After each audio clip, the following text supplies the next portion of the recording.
Here's to the finest crew in Starfleet. When it comes to my crew, you won't get any argument from me.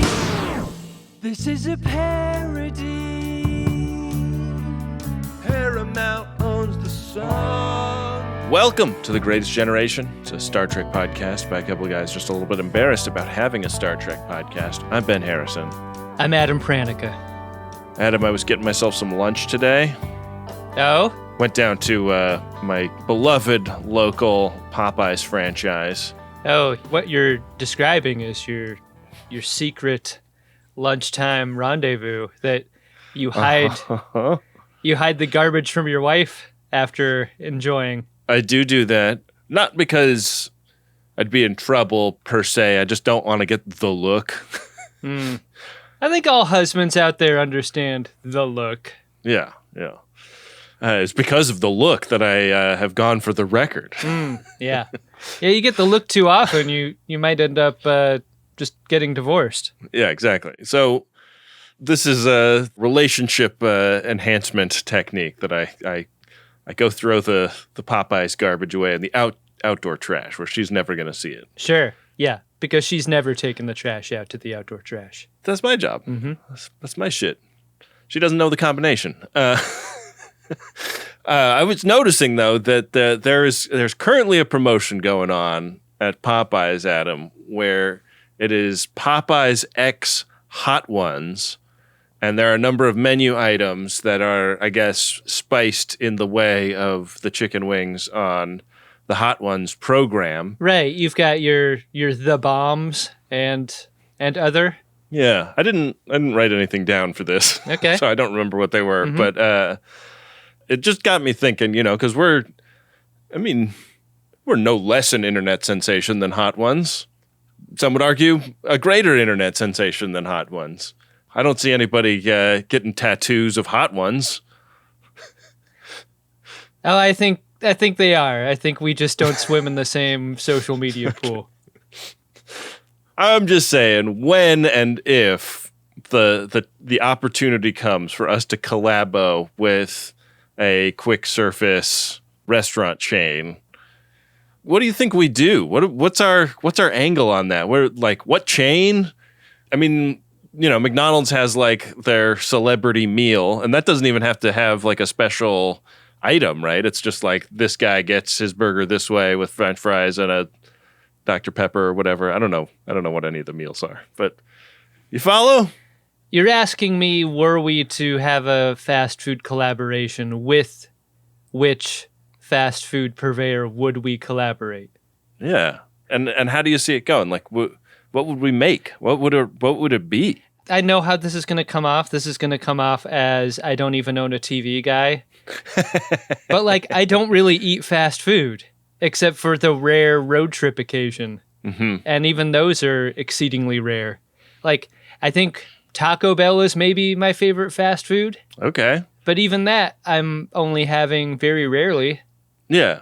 I mean, I only get it 2-3 times a week, so I'm not saying I'm any different from you. We're on exactly the same level. Yeah. See, what I'm doing is I'm eating healthfully for lunch and then putting my trash on top of the garbage can. I don't even put it in because I want my wife to see it. I want her to be proud of me because I crave her approval. Yeah. I mean, I do too. I mean, if I'm going in for lunch, I'm making a big salad and I'm walking it past her going, Pour a morning cup of coffee, go out into the back bathroom. Regular. Regular again. Maybe it could be a coffee place. There's plenty of coffee chains we could work with. Like the idea of that. Helping the FODs get regular by patronizing a Pete's or whatever. What's the most embarrassing fast food item across all of fast food, do you think? Man. Is it the KFC Double Down, the sandwich where it was 2 pieces of chicken instead of 2 pieces of bread? I think people were pretty excited about that at the time, weren't they? Yeah. The thing about fast food is there really is no shame. It's not what it's about. You eat it in your car away from people to hide it. Yeah. Man. Which is to say they're hiding their shame. Yeah. I feel like you have something chambered. What are you proposing here? No, I thought we could riff on it, but I mean, I'm really liking the idea of coffee because coffee is something that is done a little bit more publicly. Like, you know, there is the green straw of the Starbucks cup that has been made iconic by TMZ and is like something people do out in public. Is there a fast food brand that's like that but the opposite? Should we start over? I'm really trying to help. This premise sucks. I'm trying to help. I don't have the life experience of it. All right. Well, with help like this, why don't we just start over? Well, let's take a different run at the beginning of the episode. How about new? I think we've got something here. I'm just trying to think of like what is embarrassing versus what you want to be seen with, because I think what you're describing is like, did you say TMZ popularized a Starbucks drink? Well, I just feel like the people on TMZ all have the Starbucks cup, and it's like the straw is the identifier on that in a big way. Okay. And like I think Coffee Bean, went with purple straw in reaction to this. So like the different coffee places are now all color coded the way the cell phone providers are all color coded.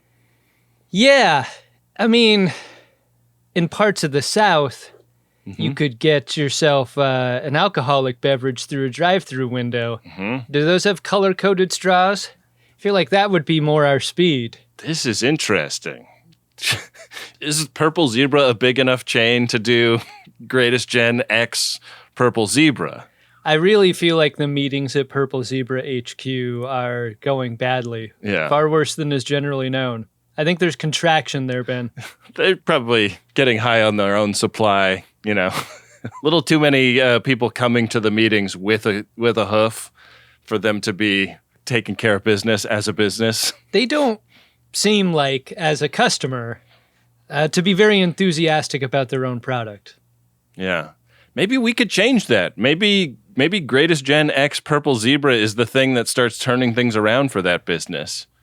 As someone with a best friend who's a restaurateur, leave me out of that one, my friend. I think the very last thing you'll ever find me doing is getting involved in a restaurant or restaurant idea of any kind. Oh, it's just a licensing play for us, man. They're just paying us on every unit sold. You know? Then perfect. Sign me up. I'll sign anything with that kind of deal. Well, I think that the one thing that they've got to do is modify the hoof so that it fits in a cup holder, I think that's where they went wrong. What I think they should do is put two hooves connected so that you could use both cup holders in your car. Because how often have you ever encountered a single? I feel like whenever you see cup holders, you see two. They're always paired up, yeah. Yeah.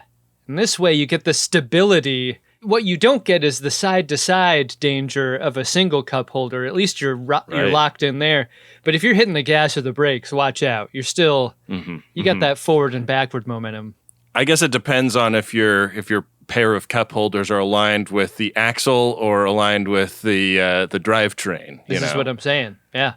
Yeah. That's exactly it. Because I have drivetrain cup holders in my car, so I feel like it's the corners that I'm going to be worrying about with the double hoof. Yeah, and I have axle cup holders. How about that?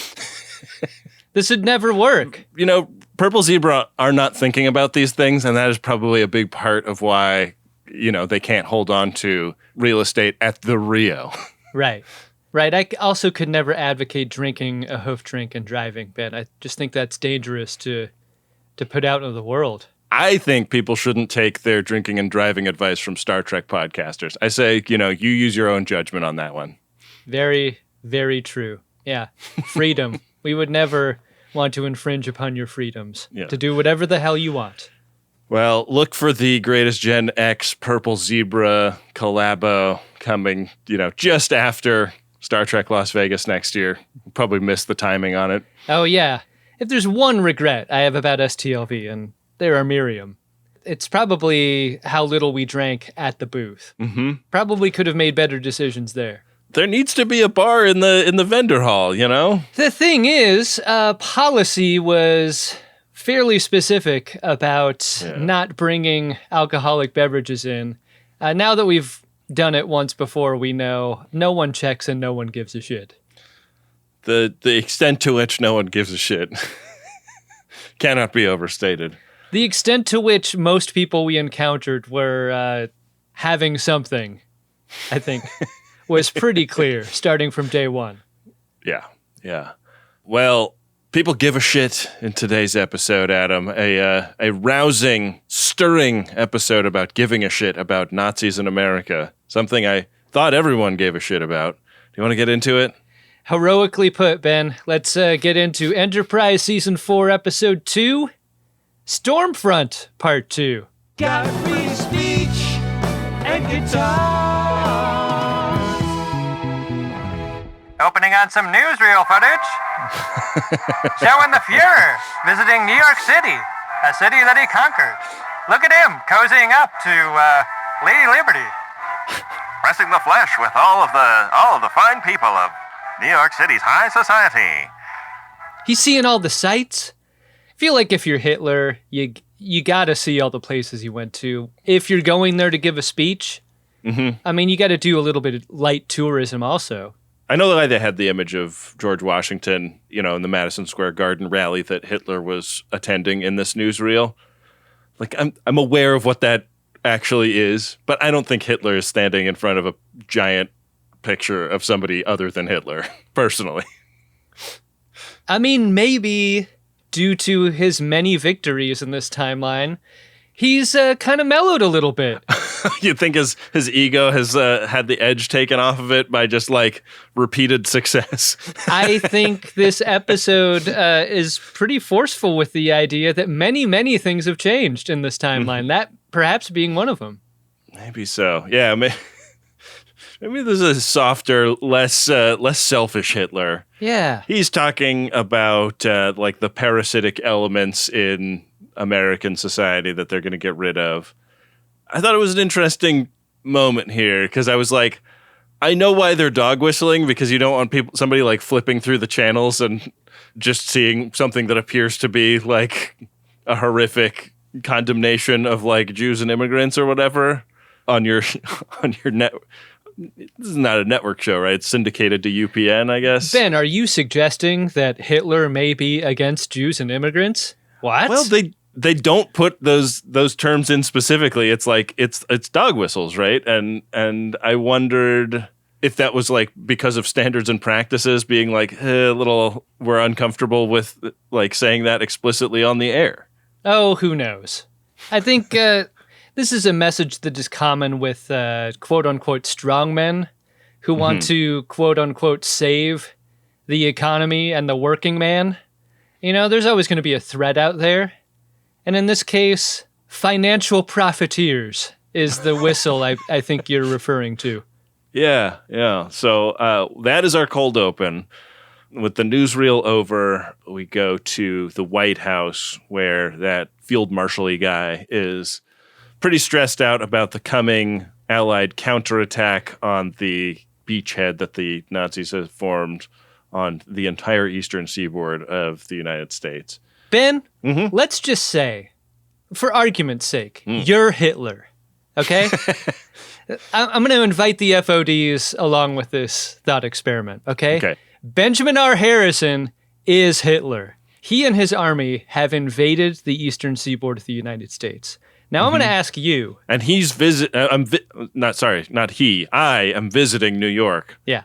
To glad hand and celebrate my big victory. Absolutely. A victory that is absent many of the large photos of yourself that you tend to speechify in front of, or at least used to.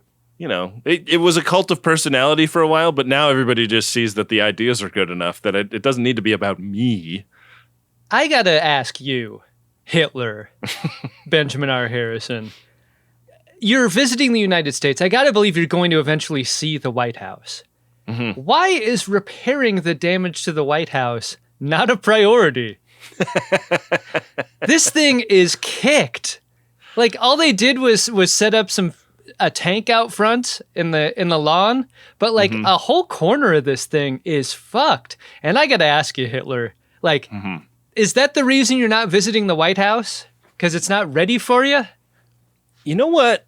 The problem that the Nazis had is they don't have enough bunting. It's all banners. It's all long banners hanging everywhere. And bunting can cover up shit like that. You just put a bunch of bunting around the crown of the building, that'll hide that stuff. Bunting is great. Bunting is so great. It's very festive. No evidence of Hitler actually visiting. That's the question I'm more interested in an answer to than like dog whistles or whatever, is like, is the image of Hitler at the White House something they ever discussed? Because what an incredible image that would be. Like, I want to be provoked by a storyline like this. And I think all of the risks that this episode doesn't take leave me feeling a little disappointed in that way. Yeah. Like, we'll provoke, but not too much. Just banners. Just banners and armbands and stuff. Yeah. I mean, like, the field marshal guy doesn't seem like he's a general in the German army, but he's not like... He's not bad. He's never given any personal, like, actions to condemn him, you know? He's merely a functionary. Like, you get Hitler in the room with Vosk, now we're fucking talking. Did they not want to cast for Hitler? Yeah, German general guy, like, the only downside to him is administrative. Like, he just can't get on the same page as Vosk. Yeah, they're basically having a clerical argument, you know? Like, when are we going to do what? Just going to sit here and wait for the American counterattack? No one wants to do that. I mean, I guess Vosk doesn't give a shit, but this German general kind of wants to do something instead of wait. What they're arguing about is this squadron that Vosk does not want to deploy yet. Vosk is saying the squadron is not ready. German general is saying it doesn't matter. We've got this big counterattack coming. You swore an oath to defend Germany. This is Germany now. And the squadron in question, like, I'm picturing the footage that we got shown in the previous episode of the guy, you know, taking out a tank with a handheld weapon. Big argument over what to do with the squadron. And Vosk is like, he really big dogs the shit out of the field marshal. He's like, you are such a pipsqueak. Your goal is to conquer land. I'm expressing my will across time. I'm doing big shit over here. You're doing little shit. Leave me alone. Pipe down. It's a hell of a way to win an argument when, like, what you're trying to do is get supplies and arms to fight a war. And Vosk just tells you, I could erase you from everyone's memory if I wanted to. I just choose not to. Yikes. The next time you feel the urge to threaten me, remember this. I wanted so badly for them to leave the room and those two guys standing guard at the door to, like, exchange a look or anything. Like, does this not impress them at all? Yeah, it seems like every conversation at this level is eavesdropped on by guards. Like you're saying, only no one registers that they are hearing any of it the way that they should. Yeah. Ben, can you imagine being a Nazi? I mean, I've been doing it so far. I'm still visiting New York in this, right? Yeah, that was the pause for effect. Okay. But you're still like a private, and your job is door duty. Like, door duty for aliens. Like, actual aliens. And then when you leave, they're like, don't tell anybody about what you're seeing, you know, with the Martians. Yeah, it's incredible. Up on Enterprise, Alicia Travers is up in the dead Ensign O'Malley's quarters, just kind of looking through her things. Kind of thought that you'd take that stuff down after the letter is sent, I think, maybe? Right. Once Trip breaks the news to the parents, you put it all in a footlocker and ship that stuff home to them. Sure. Not a great time for Archer to walk in, but he does. The gazing window isn't working like anyone thought it would, I think, in this scene. I love that they took another run at how Alicia would react to learning about what the future is like. And they were like, oh, it will seem like it sucks to her. Like, from where she's sitting, like, she's on, like, the most fucked up, busted starship. All we're learning about is, like, Florida getting taken out by war with the Zindi. She's like, this is like Warhammer 40K stuff that you're talking about. I don't want to go into this future. I want to go back to Bensonhurst. This is so interesting that, like, the dream for a science fiction enthusiast is often like, beam me up Like, take me to the future, take me to the starship that I believe to be there so I can live my life in the future. And the idea that you probably have a fair chance of being beamed up to a ship that is busted and shitty, because why else would a future species want to interact with you unless they were desperate? Yeah. They're coming back here because something went terribly wrong for them. The good starships don't need you. Yeah. I mean, like, Dr. Jillian probably should have come to the same conclusion when she saw what the inside of the HMS Bounty looked like. Yeah. I mean, not to mention what Lily saw on board the E, you know? It was a fucking nightmare up there. The thing that underscores this entire idea is that Archer's like, look, I could send you anywhere on the planet down there. Where would you like to go? And she's like, well, back home is where I want to be. That apartment, specifically. Bensonhurst is where I want to be, where I can shoot Nazis. Yeah, she also has some pretty good ideas about bombing Berlin from orbit. She's like, you got this fancy starship. I don't know what it can do, but if you could help, that would be pretty huge. Start with Berlin. Wipe that damn place off the map. Fucking A. Archer promises to help, but not in the way that she's asking or that she thinks that they should. And that has got to be so crushing for her. One of the many ways and moments that she has crushed this episode, I think. Yeah. The future is deeply disappointing, but she's going to help them figure out where Trip and Travis got taken. Archer is going to break his promise not to use the transporter on her anymore because the shuttles are busted. Archer broke a promise?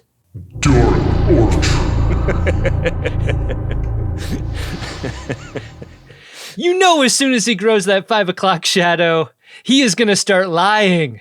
Constantly. I won't cease or desist, 'cause we really think it's fair use. Vosk is told by one of his guys that the entrepreneur is from a future that does not have time travel yet.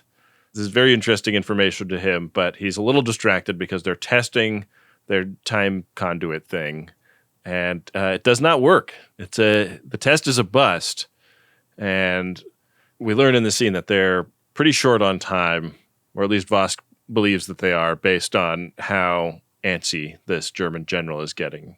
It's like, yeah, I don't know how much longer they're going to like actually play ball with us, so we better get this thing figured out. There's some talk about like, what about all these guns and stuff? Like, why don't we just give them that? Like that will like buy us some forbearance from the Germans. And he's like, they could point those guns at us, man. Like, I'm not giving them stuff that could tip the balance of power in their favor. That is a interesting argument from Vosk and a group of people that I'm trying to figure out how we're supposed to feel about them. Because they sort of like, they start off by making fun of Enterprise and like, God, these people don't know anything. They don't even know, they don't know how they got here. They don't have time travel capabilities. They don't have capabilities for the time travel. And like this whole 180 that Vosk takes about like, you know, those prisoners that I know are getting the shit kicked out of them. Why don't we give them some proper medical attention? And you know how sometimes I'll like wink at people and say proper medical attention when I mean like enhanced torture. This, like, I don't know how to convey that I actually mean like proper and good medical attention. Right. Like I'm not saying proper medical attention like I'm Stringer Bell talking about something on a phone I'm not sure is safe to talk on. I'm actually saying proper medical attention. This is what's so confusing about being evil is like even when you're being sincere, everyone thinks you're being evil. You're like, boss, are you feeling okay? Do you need medical attention? So Trip and Mayweather are dragged to their concrete cell, and it looks like they've been roughed up pretty bad. Hard to know whether the Suliban on the ceiling is going to be an improvement to their situation or not when it falls on top of Trip. We learn a bit more about the revision of history in a little McLaughlin group. Issue 1. It seems like the point in time where stuff started changing, they figured out, is when Lenin was shot and killed and therefore did not rise to power, and the Bolsheviks never had their revolution. And so when Hitler got his war going, he considered the Russians not to be a threat and therefore focused all of his efforts on rampaging westward rather than eastward. And there's some rumors about Lenin's killer having vanished into thin air, which could be cloaking like a Suliban or could be beaming away. Sure. But I thought it was very useful that they reminded us like one scene ago that Sulibans can go invisible, because I was like, oh, could have been Silik.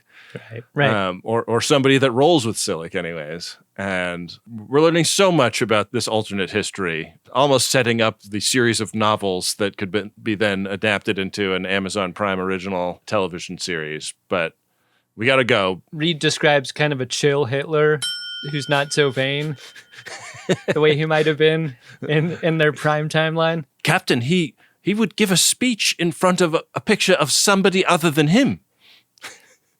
One thing that is almost exactly the same between timelines is the complete lack of bunting between Nazis of this era and our own. The Germans just never considered it. And hard to believe, but it's actually kind of a weak point for them. Just then Vosk blows in a call to Enterprise, which Archer takes on the bridge. This conversation is about prisoners and meeting up to do an exchange for them. And we do that immediately. Like, hey, do you want to meet up and exchange prisoners? Okay. And then we're there in this wooded area where Archer and a couple of Makos beam down to. And there's good old Vosk arriving in a APC. And everyone is armed. I was a little surprised by this. Like, there was no discussion beforehand about like you bring two and I bring two and no weapons allowed, and like we'll do that thing where we pat each other down at the center of the bridge or whatever. There is none of that. Like, everyone's armed, everyone's pointing things at each other. I wondered at this moment, could you just shoot Vosk with the phaser set to kill and that solves the, like, does that just like jump you in time? Everything goes correct? I don't know, Ben, that just kind of sounds like a really Hitler sort of idea from you. Yeah. Yeah, it is interesting traveling to the past and that not being like the main focus on everybody's mind.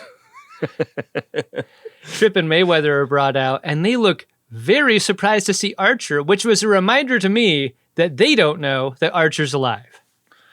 Yeah, easy to forget this given all of the confusion of the last two episodes leading up to this, but they believed Archer to be dead. Although I did like the way Connor Trenier played Trip, realizing this as a little understated, a little like, oh, haha, you know? Right, knowing what we find out a little bit later about him. Yeah. Yeah. So Vosk wants to know, like, what do you know about me, Archer? And Archer starts like telling him all of the shit that Daniels told him. Why give this information up? Like, what is in it for you, Archer, to tell Vosk exactly what you know about him? This is more dork Archer, you know? It truly is, because he seems to be speaking like someone who's just nervous and babbling. What I like about this moment is how wrong he is. Yeah. Vosk is like, wrong! You ever think that maybe you're on the wrong side of this whole temporal Cold War, Archer? Because the thing about Daniels, and I'm sure you've noticed this, Daniels does not like to watch. Daniels likes getting involved in the timeline.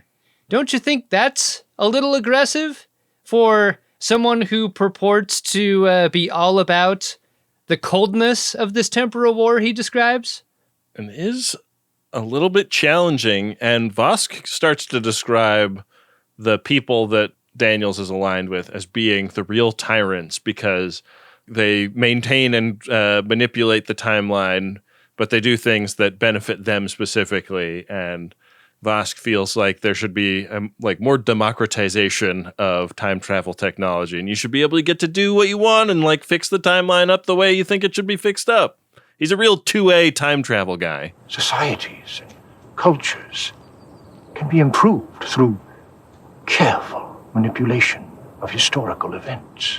Gotta say, I found his argument very persuasive. And I think a big part of it is just how unlikable Daniels is. And how squirrely he is with his reasoning and so forth, and his manipulations of Archer. Then again, Vosk did go back in time and not kill Hitler. So, yeah, you know. Vosk has an amazing offer on the table for Archer. He's like, look, if you just fuck off and leave me alone to do my time travel business, I'll send you back to a corrected future that was just like the way it was when you left it. Like, I'll fix all the bullshit that you're seeing down here and make it right. But just leave us alone to do our work, all right? It is an interesting pitch. I mean, you really have to extend a ton of trust to Vosk to buy this, because he's like, you're going to go home, and then I'll stay here, and I'll make sure everything is right when you get there. There's not a lot of assurances surrounding that. We don't have a lot of time to go down this tangent, but like, if this was the moment that becomes Back to the Future Part 2, where like, yeah, Archer and Enterprise are returned to their future, but something again is not quite right. Like, this could be the entire season of just fixing time travel shit. Reed's Biff in the Back to the Future 2 parlance, right? Like, there's no way they return and Reed isn't a total monster. Yeah, Reed's what he's gotten is a copy of all of these letters that he wrote in the future to various girlfriends, and now he's using those letters to get into the pants early of these women. He's Groundhog's Daying all of these women. Yeah. Doing it perfect. You speak French. What a monster. But what Vosk really wants is like tech from the Enterprise. He's like, you see what we're working with down here. I might as well be banging rocks together. You're not much better, but you're better enough that it will speed up my ability to build my time conduit. Like, this is good for me and good for you. And Daniels is an asshole. So what do you say, Archer? And Archer's like, all right, I'll give it some thought. Which is real big city fuck you. Whenever you say that. It really is. Legally, it's just a fart joke. You will never take the greatest gin alive. Ben would rather die. What? Back on Enterprise in Sickbay, Archer talks to Trip and Mayweather in there when Dr. Phlox does that conspicuous, hey, take a look at this scan I just scanned of Trip Tucker, and kind of does the Seinfeld looking at the ticket that hits the table, like his eyes get all wide. Whoa. Who ordered the market price lobster? The conversation almost immediately gets really awkward until Trip and Archer just get into a full-blown tussle. Yeah. And then Suliban Trip runs the hell out of there and gets shot in the back by two Makos in the corridor. I wish we threw to Mayweather a little bit more in the scene, like for react. Yeah. Give me Mayweather react here. Like in the way of the guards in the White House. Like, I want to know what somebody that didn't get to see the scan is thinking in this moment. I know. They roll the body over, and it is revealed to be Silik. Pretty exciting. But we cut away to Bensonhurst, where Bobby Bacala is getting a gunshot wound tended to by Alicia. And he heard a little something about her and Archer vanishing into thin air. And I wondered how famous the assassination of Lenin was, and if he was like anything to do with that, like. Oh yeah, like if he were to tie the two things together, that would have been very interesting. Yeah. He also went through her jacket and found her Star Trek communicator, and she feels very violated by this. Like why are you going through my shit? And he's like, relax, I was looking for a cigarette.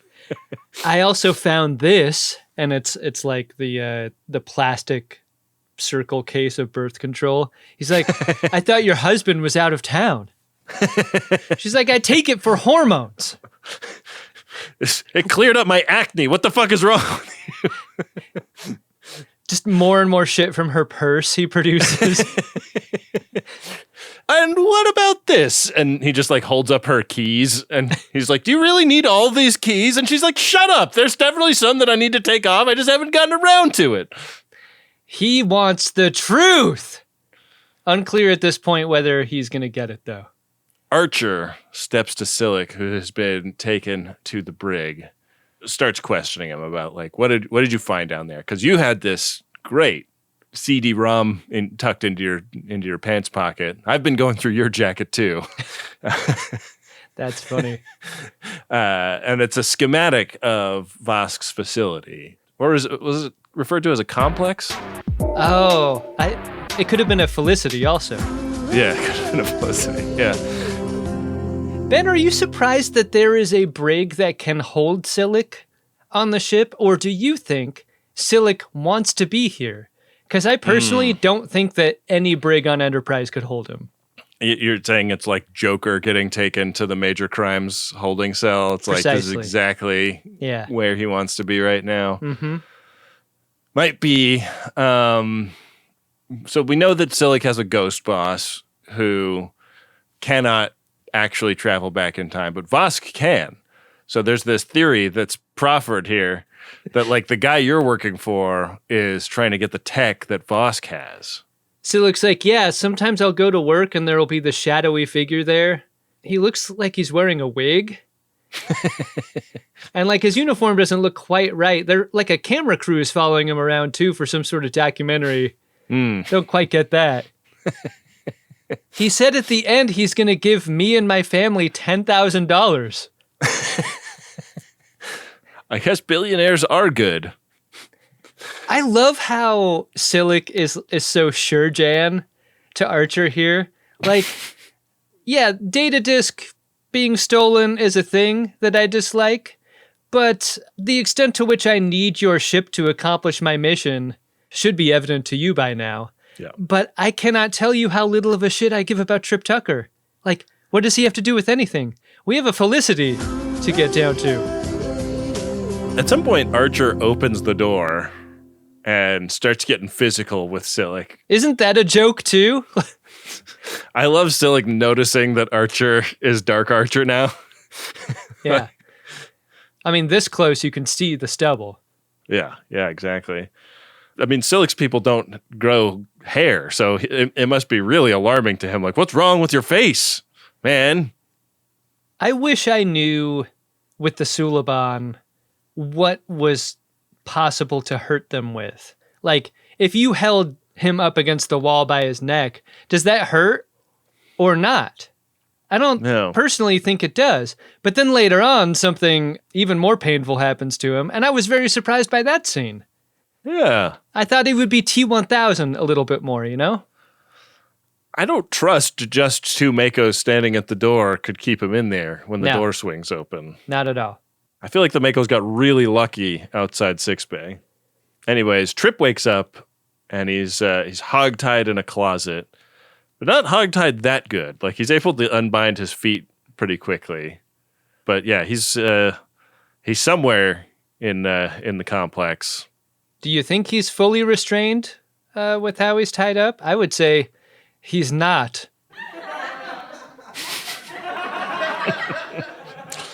Wow. Yeah. It's really good. It's really good, Adam. Are we out of handcuffs? This is the 40s. Do we not have the steel for handcuffs? This is what Silik was able to accomplish in the, like, I need to impersonate this guy and get up to the entrepreneur context. So maybe he just didn't have time to, like, get the correct supplies. Yeah. Because it did look like the hands look like they're maybe bound with P-cord, but the feet look like they were bound with, like, dental floss or something. Yeah, and the knots are hasty. You see these knots, you know it to be true. Yeah.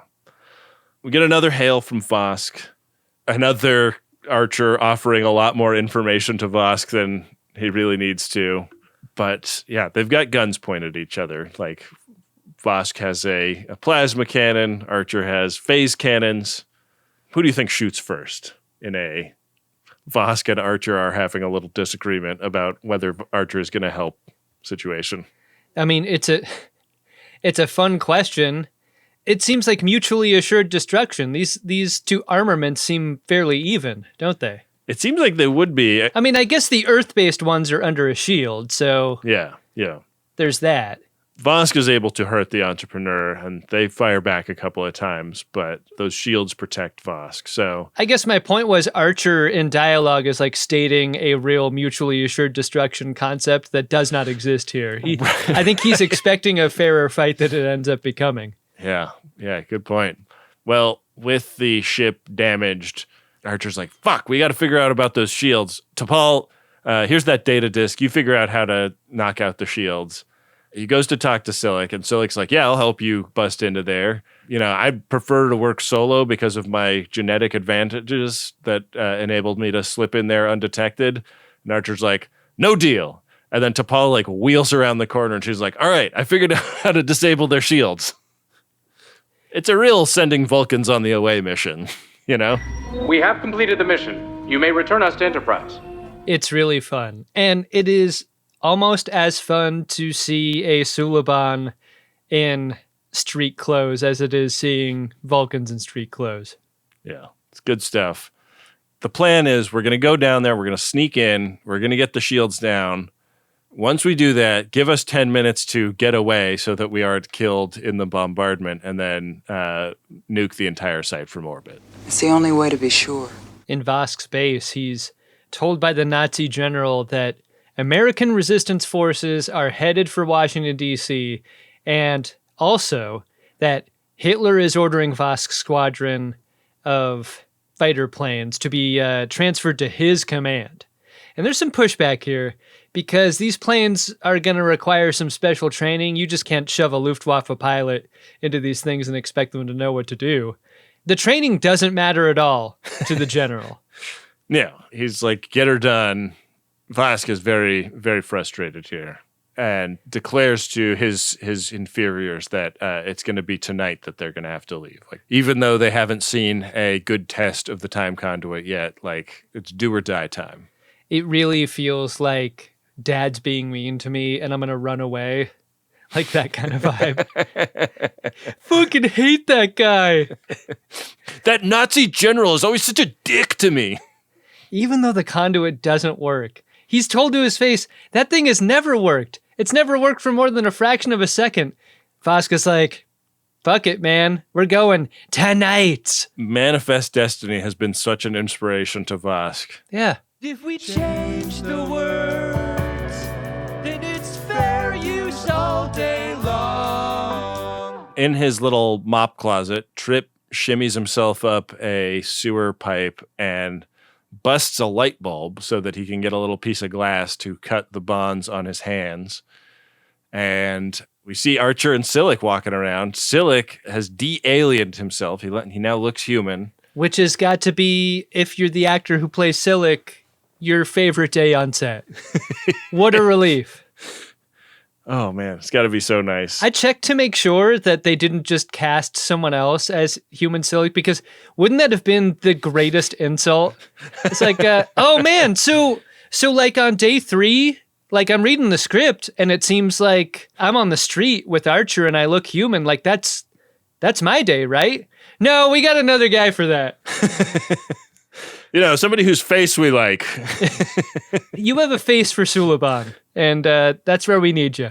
Silik is talking to Archer about like, yeah, like I thought all of you humans were such wimps based on all of our interactions. And then I go back in the past and you guys are nuts. And I am genuinely impressed with how you've drawn on the savage history of your people to make this new character of Dark Archer. We learn a little bit more about the relationship between the Suliban and Vosk's people, in that Vosk's species hate the Suliban to the extent that they tried to time travel back in time to a point where they could stop the Suliban from becoming sentient. And that is a pretty hard action to forgive, according to Silik. Archer's like, they tried to make you a Lenny culture?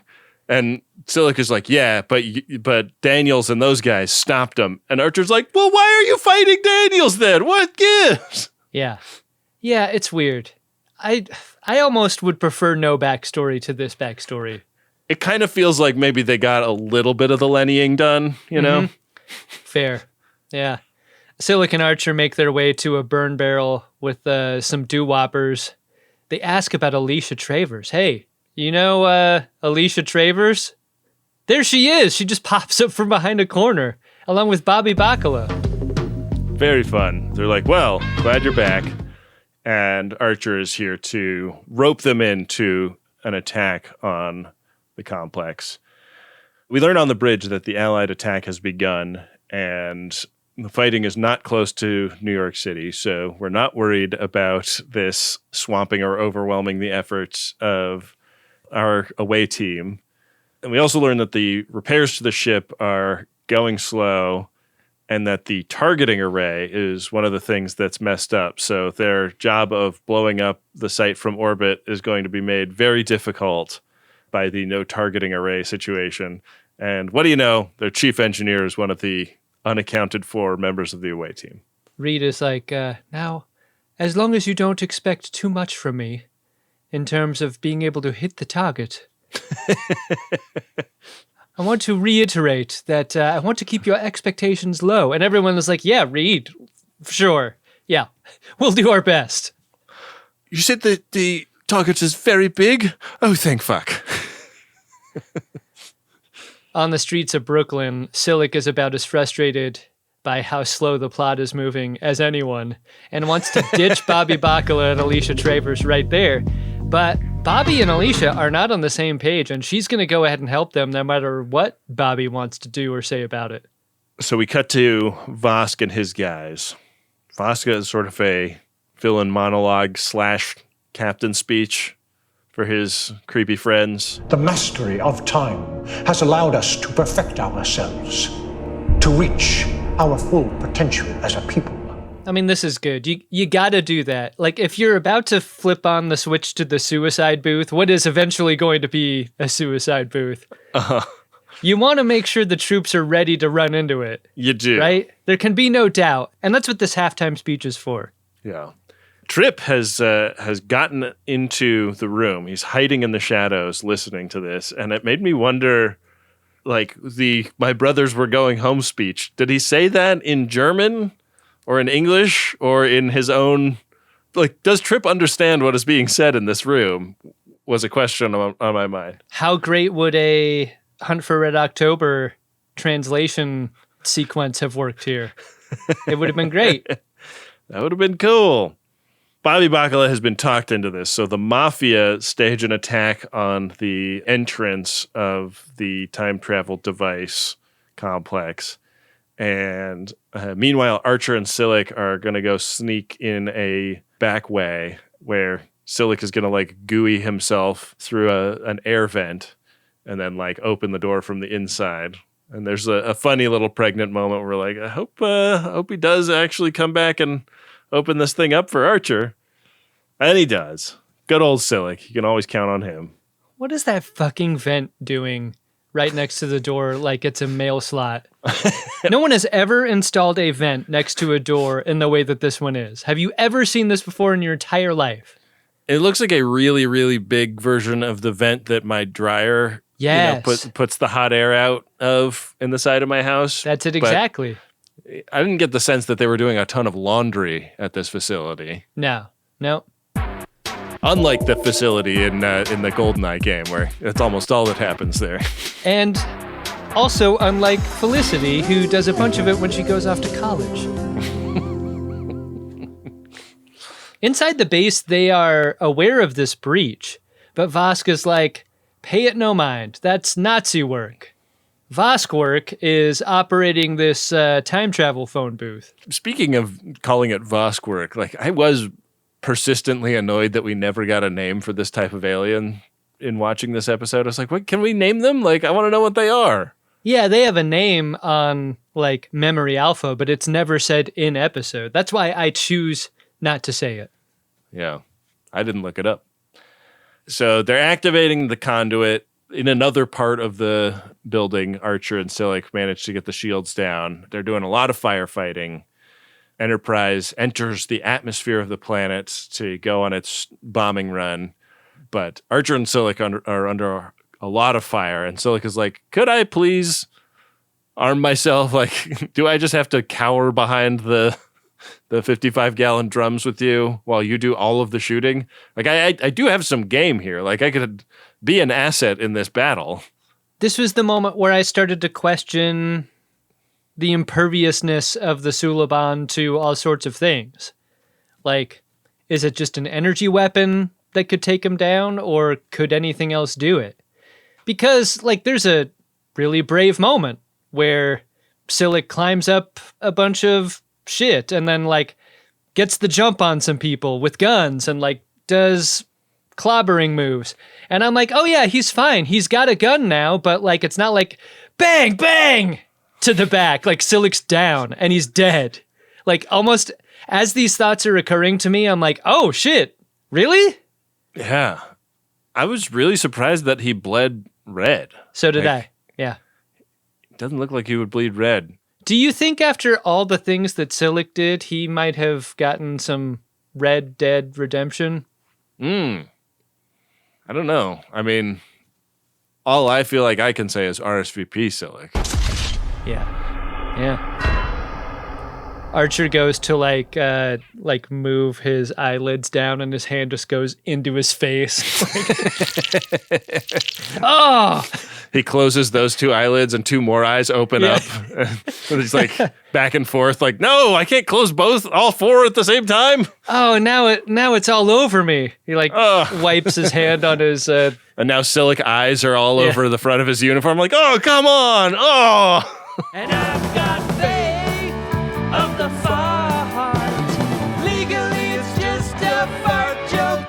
With the entrepreneur heading toward them, Vosk decides to deploy his special squadron to defend the facility. And the Nazi general walks in and he's like, not so fast. I told you that they were going to go do blah, blah, blah because Hitler ordered it. And Vosk just shoots him dead. RSVP, the general.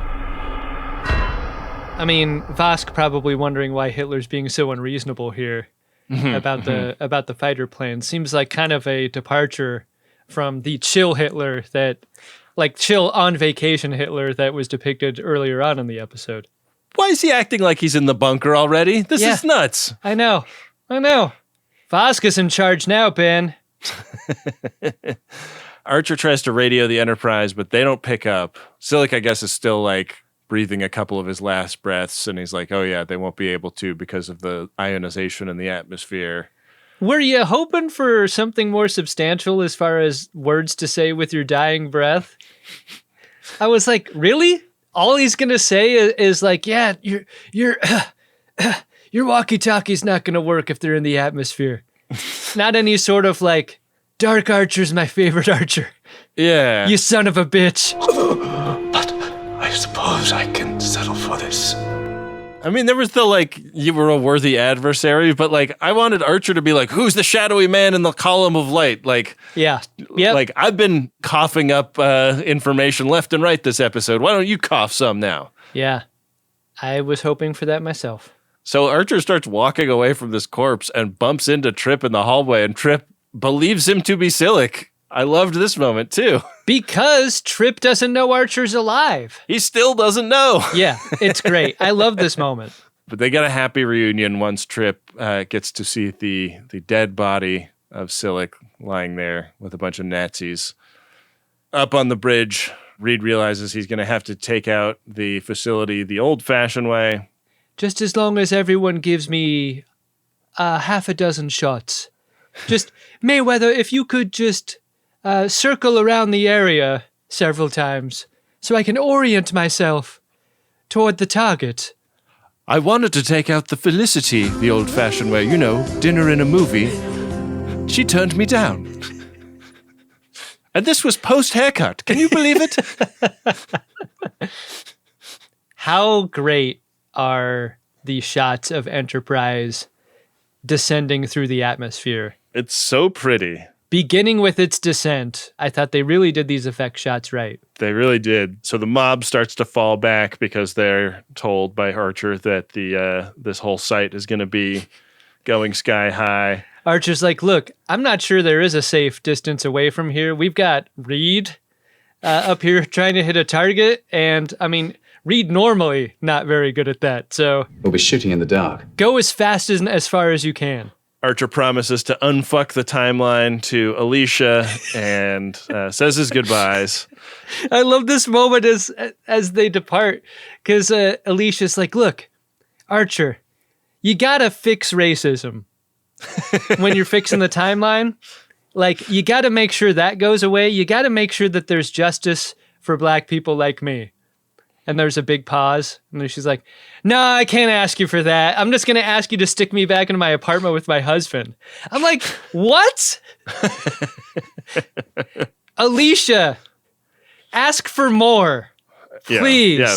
Like start your negotiation at with a big number so that you can work your way to something reasonable. You don't start yourself in the hole. Way too modest with I think what could be demands on her part. She has done an awful lot and risked an awful lot for Archer. She's a fucking badass. She deserves an awful lot. He's like, yeah, as long as you don't need me to fix anything systemic, that's fine. Into your apartment with your husband, you will go. Yeah. Hopefully he's not one of those 1940s husbands who gets a little loose with the temper. Is he a time traveler too? Is he from like the 80s? He's a little softer? I mean, not too soft, not like a 90s husband. Alicia's like, he loves me, I promise. He just gets angry sometimes. Archer's like, all right, good enough. Sounds good. I will fix nothing. That's good enough for Dark Archer. I also can fly off the handle in terms of my my temper, so I get it. So we get some pretty cool combat footage with the modified Stuka dive bombers that are now fixed with space weapons. Archer's on the bridge. Vosk gets his conduit fired up, and it seems like the temporal hole is going to stay open long enough for him to walk through. I really like that it's Vosk that goes first. Like, say what you will about Vosk. Complicated person, definitely a Nazi. However, he wasn't the sort of Nazi that's going to stick a hench through the time hole first. He's going to go first on his own. Yeah. Let's just say Vosk was doing time travel the right way. Yeah. Yep. All this happens as Enterprise dogfights above New York City. I fucking love these scenes. So beautiful. I had no idea I needed this, and I needed it so bad. I think it's one thing to depict Enterprise above New York City, dogfighting against World War II era aircraft. It is another thing to add the frosting that is the time of day that this takes place. Like, it's so golden and beautiful in addition to all that's happening here. I love that extra step. Yeah. They set this at like the crack of fuck so that it would be so fucking beautiful. Yeah. Almost as beautiful as seeing Vosk's body warp and rip apart when they fire on the facility at close range and destroy the time conduit. Oh, you don't believe he got through the portal and it was just a little more painful than he was expecting? You don't think transit was a success? No, because suddenly we're in like the kind of movie that you go to in a theater at a history museum, and yeah, this is like the theme package to a mid-90s PBS show that chooses a different historical moment for every episode. Archer and Daniels are in this liminal space. Why is there a stairway in this liminal space too? Because like we're with Archer first, and you see like starting from the feet, like the still suit of a Daniels, and the camera like slowly rises up. And you're bracing yourself because you're like, I mean, we saw that guy in Six Bay. He was not easy on the eyes, like with his hair up in a messy bun and those glasses. No way. Would not. In this liminal space, Daniels is beautiful.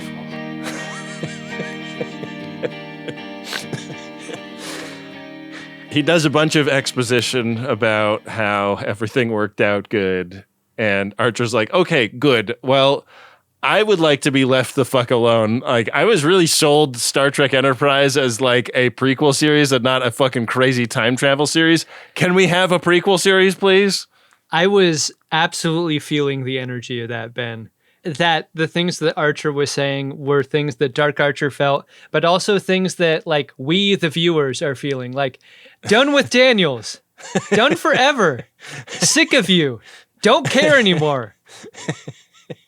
You know what? Don't come back on any Star Trek series. You will be unwelcome.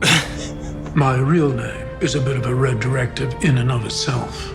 Don't even try and work it in the last 15 minutes of one. Like, we'll be pissed. You're going to think it's a pleasant surprise or whatever. It won't be. No one will like it. Everyone is okay. The temporal Cold War is coming to an end, and we're back on the bridge. The Earth is there on the view screen. It looks beautiful. But what day is it? It's the right time.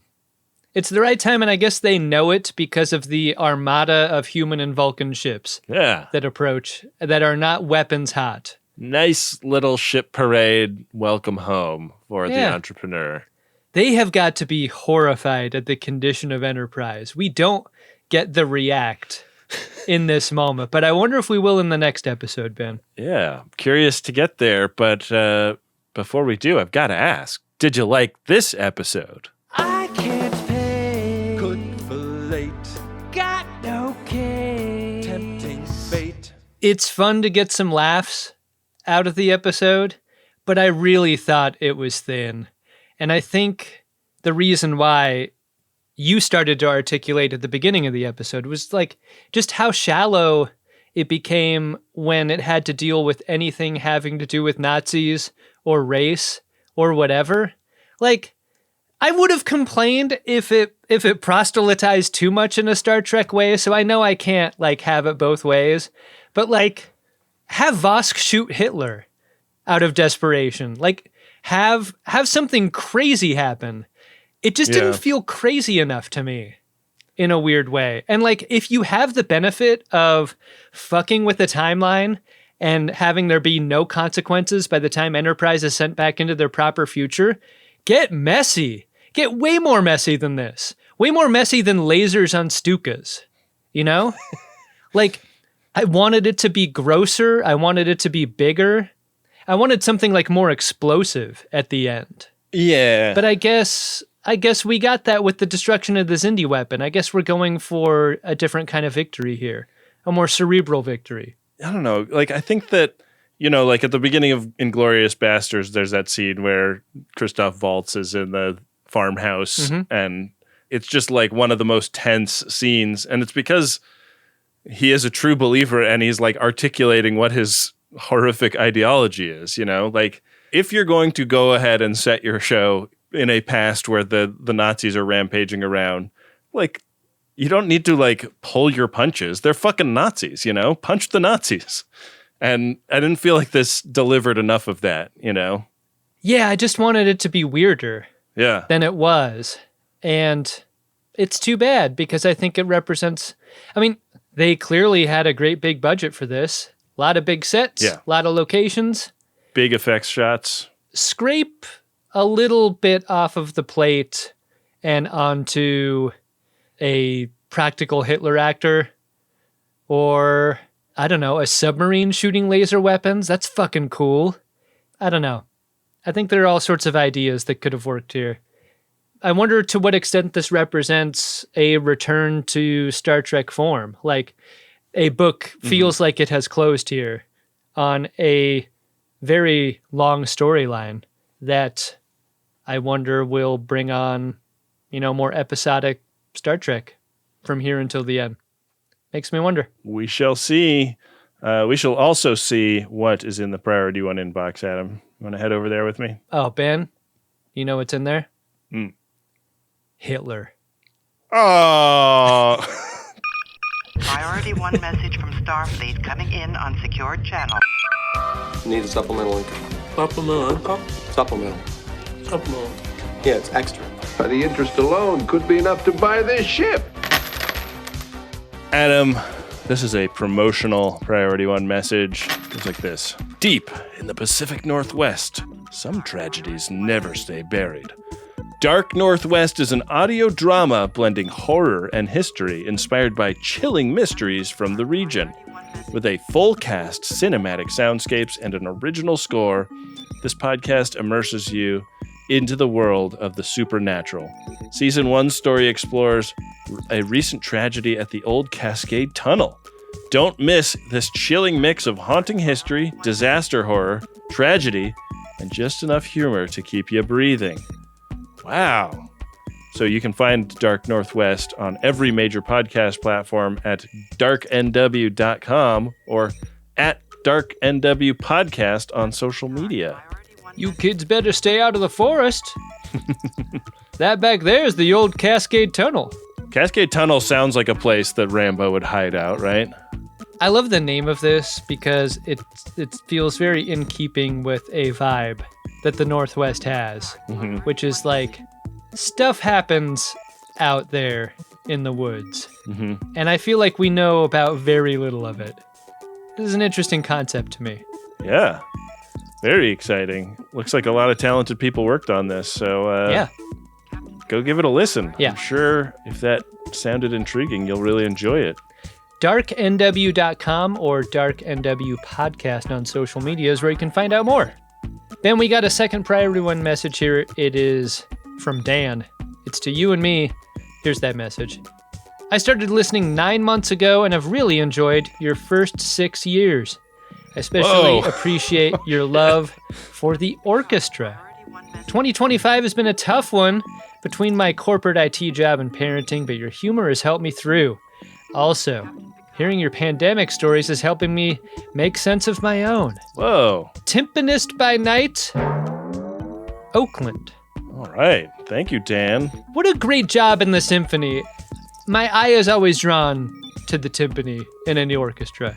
They're doing the big swings. It seems like they're having the most fun. It does. It feels like there have got to be like long stretches where you're like, oh, fuck, I wish I could be on my phone, like dicking around on social media or something, though. That's an interesting point. Like, you got to remain fully engaged even when you're not doing anything. It seems like it takes a lot of concentration. Yeah. Well, thank you for the kind words, Dan. Hey, you only have 3 more years of episodes to listen to. Yeah. I wonder if Dan has dipped into Greatest Trek yet, because there's plenty more over there. Oh, yeah. If the well starts to run dry. Dan's got something to listen to during the parts he's not playing. Yeah.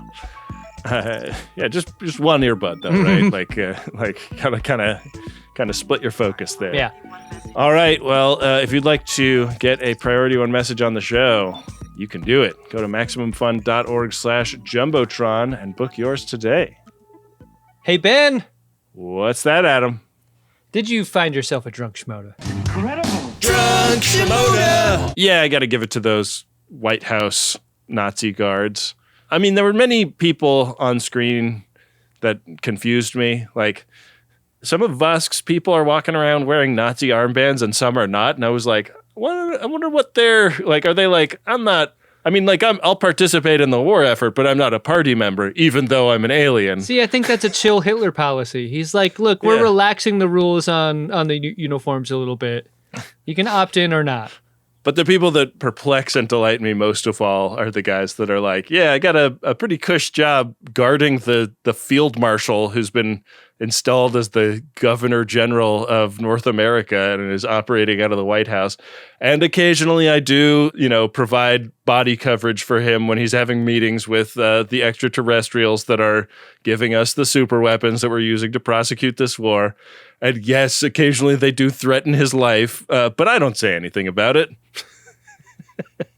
I mean, maybe they're just sleeper agents, Like maybe they've just gotten themselves installed in a sensitive area, and then they're waiting to strike. Maybe they got one earbud in, you can't see, but they're actually listening to like old episodes of The Greatest Generation. Like they're like halfway through the Deep Space Nine episodes right now. That's how you stay sane. So they're a little bit focused on that. They're gonna miss they're gonna miss their cue is the problem. Yeah. I think mine is going to be just the decision to dress Silik and Archer in head-to-toe Filson gear. Giving Archer the hat again. God damn, he looks great in that hat. But Silik looking like a Filson ad for folks that work with toxic waste, I thought was so fucking funny to me, and in a way that wasn't, I don't think, intentionally supposed to be funny. He looks ridiculous. Does look very silly. Face of the fart. Very silly indeed, Adam. And sometimes we do this show in a way that is very silly indeed. We play this game at the end of every episode. It's called the Game of Buttholes, Will of the Riker, Quantum Leap, and it determines how we will be doing the next episode of the show. The next episode of this show is Season 4, Episode 3, Home. Once the NX-01 finally returns to Earth, the weary crewmen face repercussions of their journeys, both positive and negative. Huh. I went home and the bad sister was there waiting for me. It fucking sucked. I gotta pretend like I like her. Adam, our runabout is on square 78. Mm-hmm. Could be anywhere once I roll this hundo. You're required to learn as you play. Roll. Oof. Rolled an 80, Adam, jumping us just past that Mornhammered square. Wow. Chula! Did I win? Hardly. My goodness, that was close. What would that have been like now that we're both back to full strength, kind of? Yeah. How are you feeling these days, bud? Oh, about 90%. All right. That's good to hear. Yeah.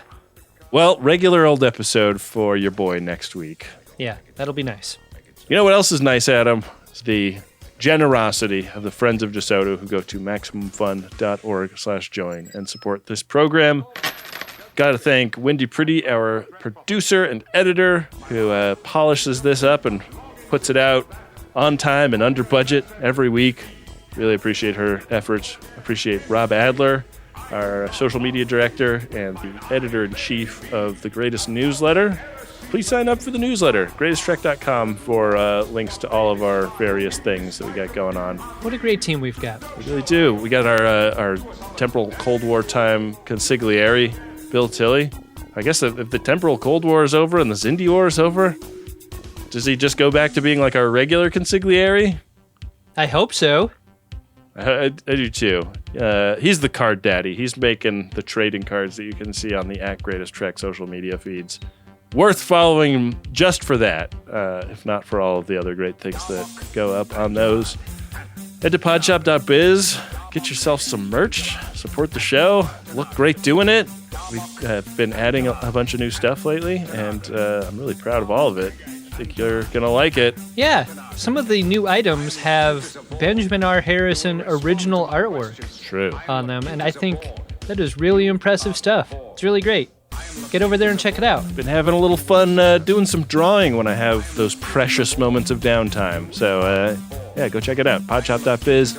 Thank you to Adam Ragusia, our music director here at Uxbridge Shimoda, and also the co-host of the Wholesome program, show that he does with Adam and me every Wednesday at patreon.com/wholesome_pod. A really fun show that I think the Friends of DeSoto would really enjoy. Give it a listen. With that, we will be back at you next time with another great episode of Star Trek Enterprise, an episode of the Greatest Generation Enterprise, where our review is both positive and negative. Inevitably, right? Like that's just, I mean, I could say that about any given week. Yeah, that's just our brand, man. Make it so. Make it so.